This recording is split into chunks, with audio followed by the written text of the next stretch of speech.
రక్షింపబడాలి, నాకు రక్షకుడు కావాలి కదా, నాకు రక్షకుడు కావాలి. అందుకే యేసు ప్రభు వారు కూడా అంటూ ఉన్నారు, నేను పాపులనే పిలువచ్చుని కానీ నీతిమంతులను, అంటే పాపులు లోకంలో అందరూ పాపులే కాబట్టి అందరినీ ఆయన పిలుస్తూ ఉన్నాడు.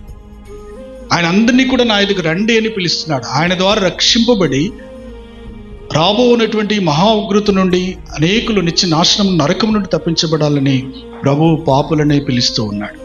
ఆయన స్వరమును విని ఆయన యొద్దకు వచ్చి లోబడి విధేయులై ఆయనను అంగీకరించి విశ్వసిస్తే ఆయన ద్వారా వచ్చేటువంటి నిత్య జీవమును వారు అనుభవిస్తారు అనే విషయం మనకు అర్థమవుతుంది కదా. యేసుక్రీస్తు ప్రభు వారు పాపులు మారు మనసు పొంది ప్రభువుని విశ్వసిస్తే వారికి నిత్య జీవము అనేటువంటి విషయం మనకి అర్థమవుతుంది. ఇంకొక విషయాన్ని జ్ఞాపకం చేస్తాను. 18 లూకా సువార్త 19వ అధ్యాయము 9-10 వచనాల్లో దయచేసి మనం చూద్దాం. ఇక్కడ యేసు ప్రభు వారు చెప్తున్నటువంటి మాట మనం చూద్దాం. ఎందుకోసం వచ్చాడు? నశించిన దాన్ని వెదకి రక్షించడానికి మనిషి కుమారుడు